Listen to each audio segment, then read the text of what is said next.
Lagos is the most visited state in Africa as the fifth largest economy on the continent. Covering the state and its government is no mean feat. It's a busy beat.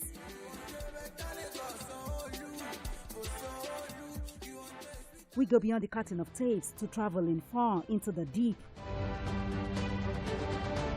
I want to thank the Lagos State government for the healthcare facility. To bring stories that cut across all spectrums. A greater Lagos shall be ours. We tell you stories that define our collective well-being as Lagosians. I'm Adedoja Salamadini. I live in Lagos, inside Lagos.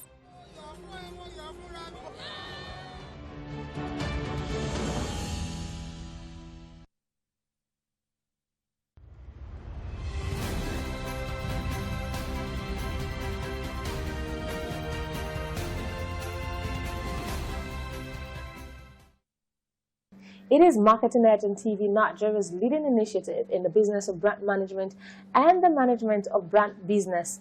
A 30-minute awesome package that comprises brand news, brand focus, and industry conversation, all in a mix encompassing thorough and in-depth analysis aimed at promoting the brand idea.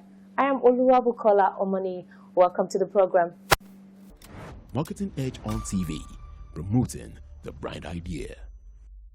We begin with brand news, where we'll bring you the latest developments around brands and on the field of marketing and advertising in Nigeria and around the world.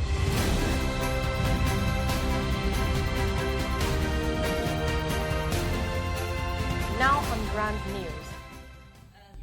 In a bid to reshape the landscape of digital out-of-home advertisement, Powerhouse Multimedia held an interactive brand experience and networking session recently to expand the frontiers of advertising experience with real-time location marketing.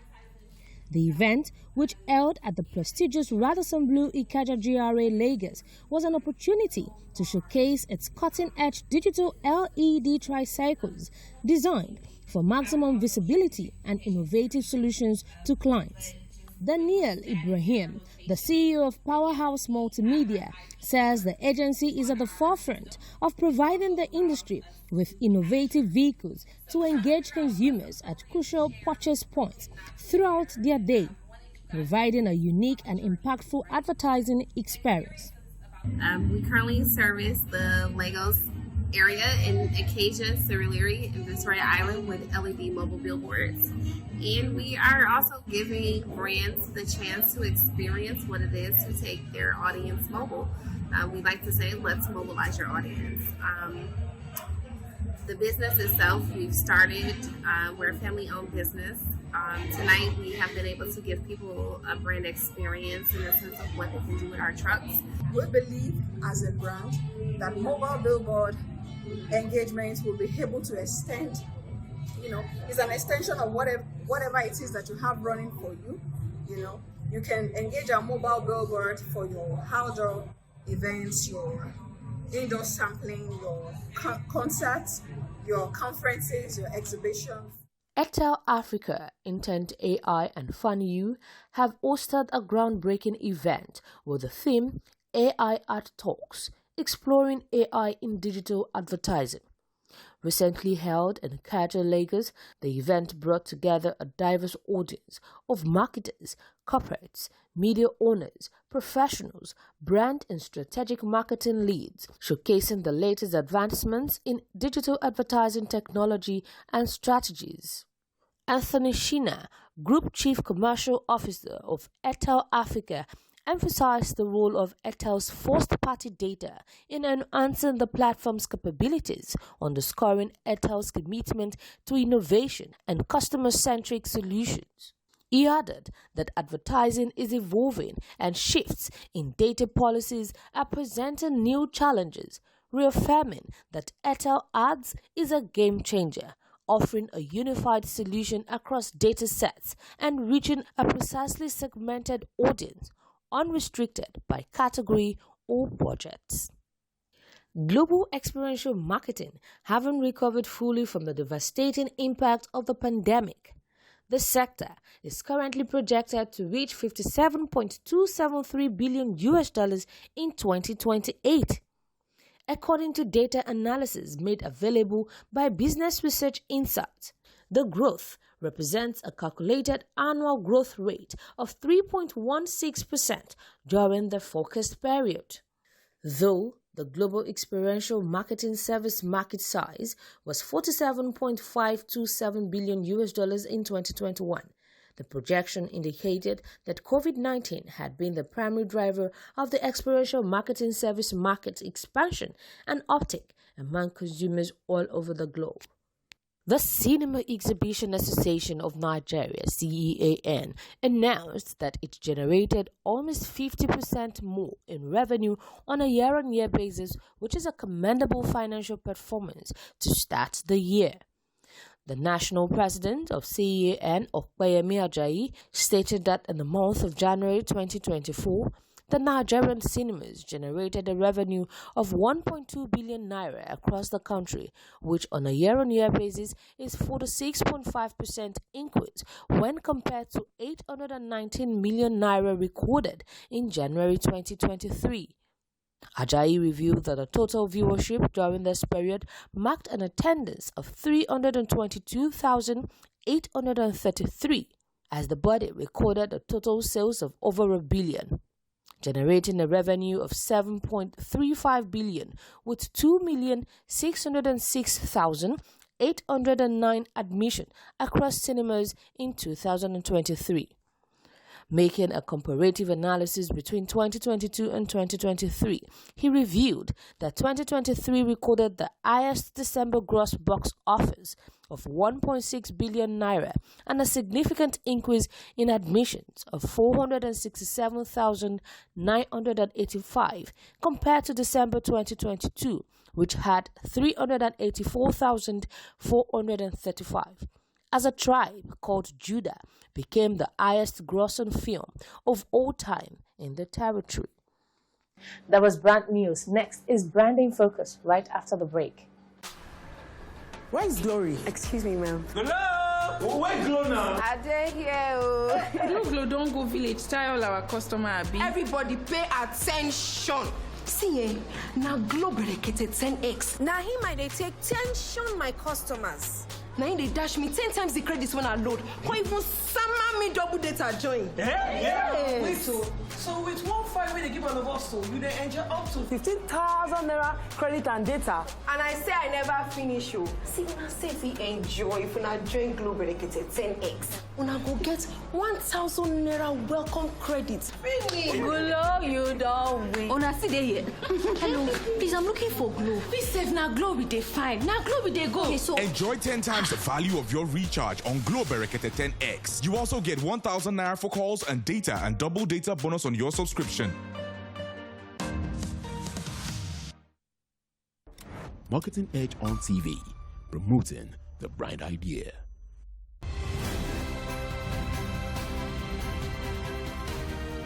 Now on Branding Focus. Over the last 2 years and still counting have been a watershed moment for the tech world as some major innovations such as Meta was launched, with every brand from Apple, Microsoft and Google jumping on the metaverse bandwagon for a slice of the potentially lucrative pie that an immersive 3D internet will bring.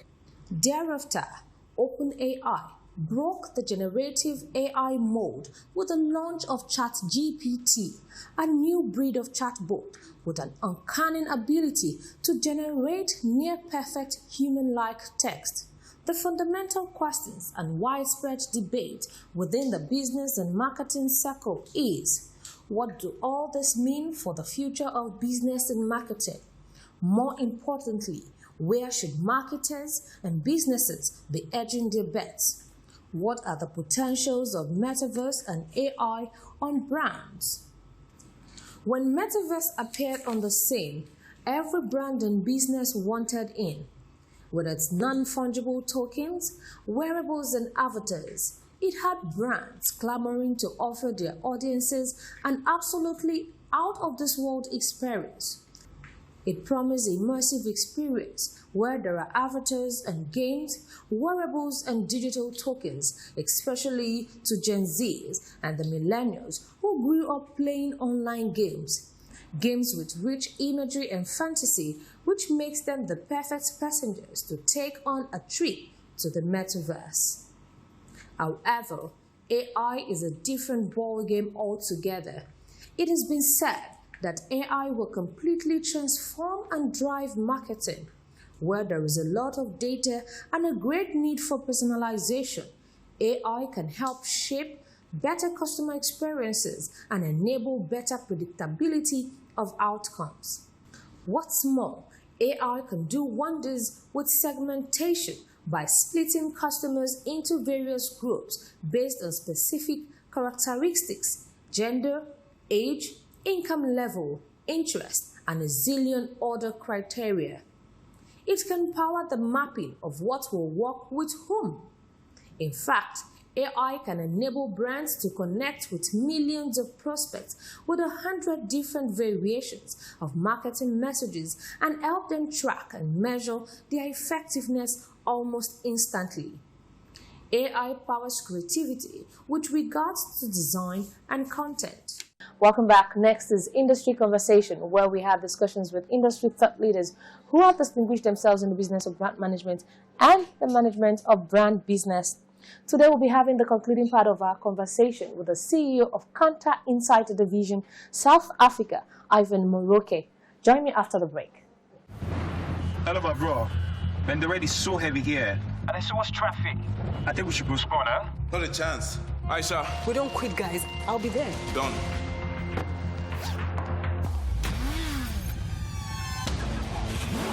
Two files received. I'm on my way. Take first right in 50 meters and you're there. Copy that. Aisha, where are you? Guess where? 2 minutes. 2 minutes. Move. Ladies and gentlemen, welcome to Runway X. The future of fashion showcasing.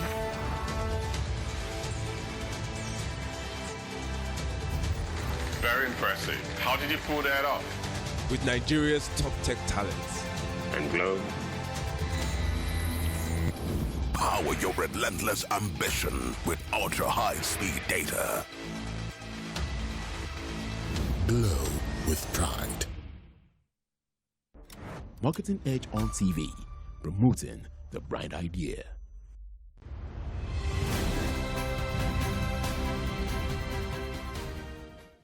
Welcome back to Industry Conversation. My guest today is industry stalwart and seasoned marketer, the CEO of Kantar Insight Division South Africa, Ivan MOROKE. It's an absolute pleasure to have you join us on the program, sir. It's a pleasure being here. How does following consumer behavior help a brand, in terms of revenue success? And what are some of the key actions that they need to take in order to become a people's brand? You can't have a brand without consumer understanding. Simple. Okay. If you create it, it's fine if you want to create a brand just for the joy of it and not make commercial success of it. But if you want to make commercial success, that brand's reason for existence must be addressing consumers' pain points, passion points, whatever it is that is there, right? So that is critical in terms of staying close to consumers. And the brands that succeed in building not only their brand equity, but also having an impact on organizational performance, they are the ones who absolutely keep the consumer at the center of all decisions. But don't get it wrong. It doesn't mean you must always you stay close in understanding the consumer, but it does not mean sometimes you just have to follow and ask the consumers. You still have to be accountable in terms of building that brand. You are just using those insights as a foundation for growth. You mentioned the People's Champion. People's Champion is like going, or People's Brand is going beyond, because they're competing on the product and service and its benefits, whether it's emotional or functional benefits. There's a given. You are fighting with your competitors for that. But what makes that difference to say you're a people's brand is the empathy part of it. Empathy. Empathy, that's the part of it. Especially consider the the world is in a flux. There is so much pressure on people locally, on the continent and globally, it is, I mean, the world feels like it has never been in so much flux. And that's why issues like mental well-being are on such an increase. So empathy is quite critical. And in empathy, making it practical, that's where the societal issues of sustainability, that's how now they link to that. Remember who you started with sustainability. So in sustainability, that's what allows you to be able to do empathy in a way that is in a framework and tangible. So combination of that, the broader societal issues and delivering of what people are paying you. You can't have one only, right? You can't be all empathetic and all the stuff, but your product is not delivering of why people are buying it. And at the same time, you cannot just do that. It's right to do that, but that's the fundamental of marketing. But society is beyond your brand, because people don't live in brands' world. Brands live in people's lives. Yeah.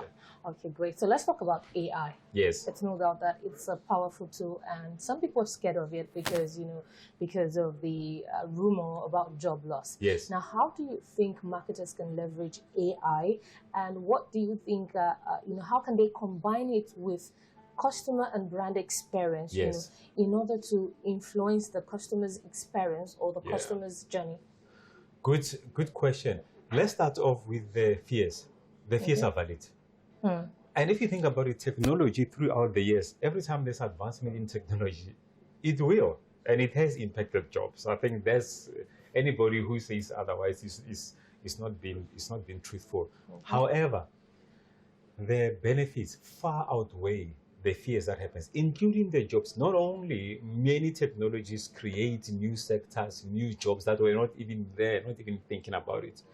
But in terms of the businesses now, AI, what it can do, in terms of the productivity and efficiencies, making sure that people can spend more of their time on things that AI can do, why would you take some of your talent, some of your resources, spend them on something that can be done by machine? And while you focus on some things that, even with the brilliance of AI, they cannot, well, not yet anyway, they cannot do some things only a human can be. So it frees up resource to be able to do that. And you mentioned something extremely important about experience. Customer experience is critical across all sectors, but in particular, there are some sectors like hospitality, telecommunications, financial services, where actually customer experience and brand, it might be even one thing. AI allows you to even take your customer experience and customer journey to the next level without the resources. Things like personalization becomes better. Things like being predictive in terms of that customer and what will make their journey frictionless in terms of the experience. That's what AI gives you. Of course, you've got to be careful you don't do these things and seem a bit like you are being intrusive. There's always the watch out that you must have. Okay, great. So, it's no news that the economy is challenging right now. Now, what do you think both new entrant brands and heritage brands need to focus on, in order to boost revenue for the long term? It's three things, regardless of whether you're a new or a legacy brand. Three things: value, value, and value. And it sounds simple, but that's what it is. And there's a big difference between value and cheap price. Value is important, and that's why a powerful brand, the key thing that you've got to do, you've got to make it accessible, because a brand is beyond just the functional delivery, right? It is about the emotional. When you talk about value, we are not just talking about value for money in terms of your rational thoughts, but even value comes with the emotion. And key about that value that can allow you to charge a bit more, because consumers are okay with paying a bit more, even if it's not cheap, but as long as what they are getting in return is disproportionately higher what they're paying for. And there's one element that makes that important, is difference in your brand. Your brand, think about it just from a rational perspective. You will be willing to pay something a bit more extra if there's something is different from all its other brands. So difference is quite key in terms of influencing value and brand equity. Okay, great. So let's talk about the evolution of the Chief Marketing Officer's position. Now, what's your view about this? It's exciting. It's really exciting. And I must admit, going back to some of the some of the conversations I've had with marketers here is happening anyway.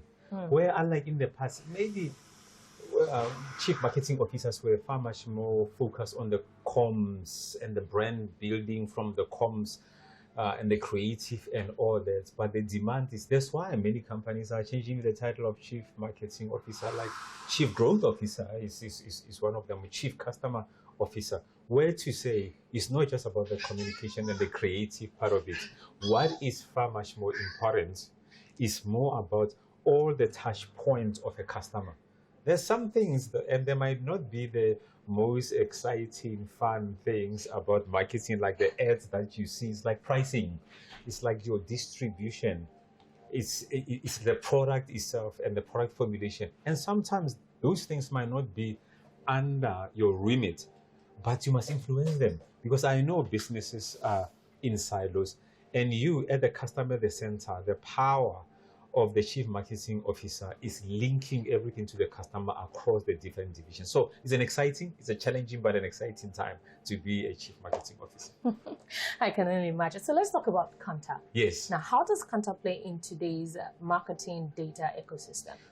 We arguably, Kantar on the marketing value chain, I can't think of even competitors who are like Kantar in terms of entire value chain, because you can get amazing data collectors, brilliant companies who can do that. You can find brilliant insight companies. You can find brilliant strategy companies. But to get it under one umbrella from end to end, that's exactly what we do. Like from the collection of data for growth, because you are collecting data not for anything else but to grow, right? But collecting data is just the first step. It's what you do with the data, turn it into insights. That requires an incredible amount of experience and specializations that you can imagine to say, yeah, the insights. But we don't do insights to write academic papers. It's like the so what? What does that insight that the client have just spent on us to say, great insight, fantastic, it's a foundation for growth. But we have to take that foundation for growth and turn it into a springboard of growth, which means the strategy now. And that's what we do. And that's why we are here, was also launching that end part of consulting. We have a consulting division that take all these insights and do brilliant growth strategies for businesses. Okay, share with our viewers. Our viewers would like to know, give us like an overview of your companies or your brands, product portfolio, and what makes Kantar Insights stand out. Yeah, you remember when I was talking about that value chain from data and insights and growth strategy. In each of them are products. Whether they are the products about innovation, because innovation is what gives you the difference that we're talking about. Innovation, both in coming up with product service ideas and testing them. Whether it is about creative, I can safely say when anybody will have to understand about what is about effective creativity, what works, we are specialists in that. It's great to have creative, right? But how do you make sure it's optimized in terms of where people see it? Media. We've got a specialist in media. Shopper, where the rubber hits the road, right? We can do all the great marketing and all that stuff, but when that consumer is in the store, the shopper, that is a science in itself. We've got something about shopper, right? Customer experience that we talked about. We specialize in customer experience end to end. And there's also about coming with ideas as much as measuring them, and brands. But at the heart of it, all these things I'm talking about is we are the brand experts, and we actually will be launching something quite soon, which is about the blueprint of brand growth, of growth with brands. We'll be launching. It's exciting because we are brand experts with all those things I've mentioned that talk about brands. But even better, and that's what I was mentioning while I've been in Nigeria for the week, is the answering the so what. So we've got the insights that I've just talked about. But what is even more exciting is like, so what? What does it mean for me as a marketer and for me as a business? So we do strategies for business around brands that grow business and commercials, strategies on like portfolio. How much portfolio of brands should I be having? Am I having too much? Am I having too less? growth finder, that's exactly what it means. Where can we find growth? Because everybody is searching for growth, but growth is difficult to find. We are experts in that. Innovation coming. We've got experience and we've got case studies of leading brands where we've helped them come up with product innovation, service innovation, positioning, which is at the heart of marketing. We do purposeful positioning and. So, but all in all, it's about believing brands, and we are specialists in it, both in terms of gathering the data, turn it into insights, and coming with growth strategies. Okay, so just before I let you go, what would you say is your favorite industry mantra? That's an interesting one. It's actually not an industry mantra per se. It's more of a life mantra. It's everything is connected. Everything is connected, and you can never know the full story, but everything is connected. Wow. That's it. Wow. And so you have heard it. Everything is connected. And that's the much we can take on this week's episode of Marketing Edge on TV. Join us same time next week for another informative episode. I'm Oluwabukola Omoniyi. Bye for now.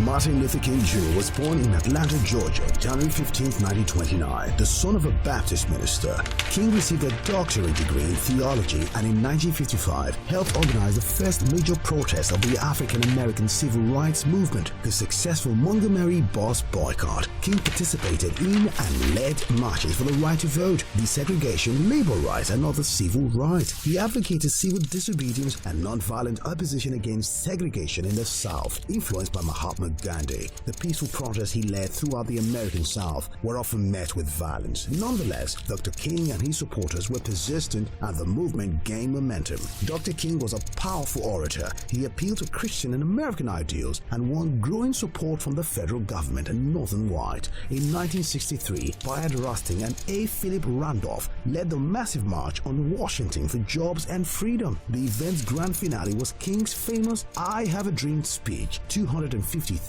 people gathered outside the Lincoln Memorial to hear the stirring speech. In 1964, the Civil Rights Movement achieved two of its greatest successes: the ratification of the 24th Amendment, which abolished the poll tax, and the Civil Rights Act of 1964, which prohibited racial discrimination in employment and education and outlawed racial segregation in public facilities. In the same year, King became the youngest person to win the Nobel Peace Prize. In the late 1960s, King openly criticized U.S. involvement in Vietnam and turned his efforts to winning economic rights for poor Americans. He was a leader of the American Civil Rights Movement and organized a number of peaceful protests as head of the Southern Christian Leadership Conference, including the March on Washington in 1963. He was assassinated in Memphis, Tennessee on April 4th, 1968.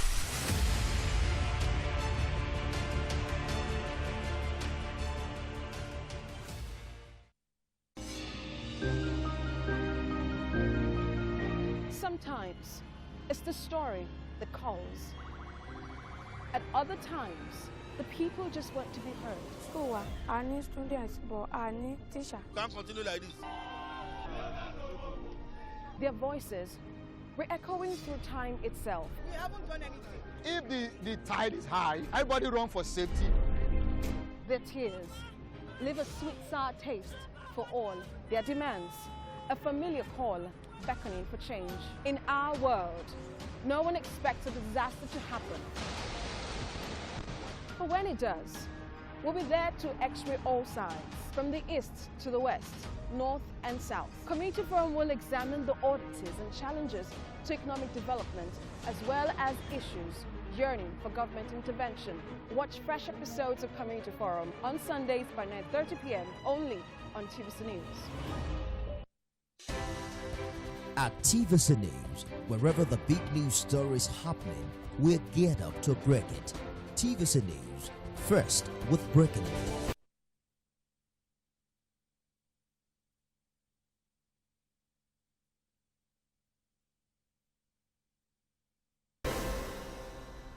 Our planet, our home.